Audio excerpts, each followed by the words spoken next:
say there's no clean-cut starting point for the eating disorder, and I don't think that there ever is. It's mostly people slide into it, into maladaptive patterns of behavior, which is something I always highlight to people when asking about, like, when did it start? And how I think about it is, with all mental illness, it's a spectrum. It always starts from a place, like, I don't think anyone wants to fall into a maladaptive pattern of behavior.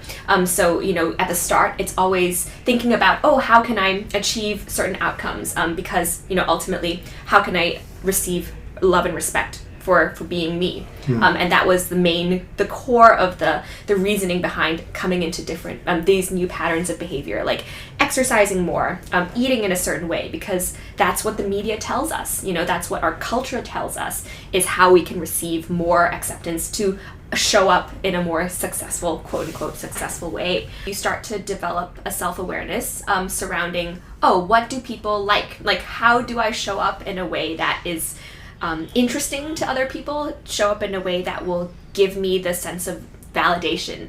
And that's what we're searching for.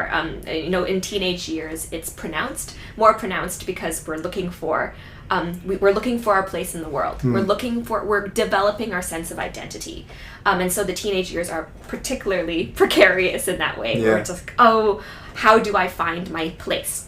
But then it develops. I think throughout our lives we fluctuate, and we're constantly trying to grapple with who are we, and existential crises.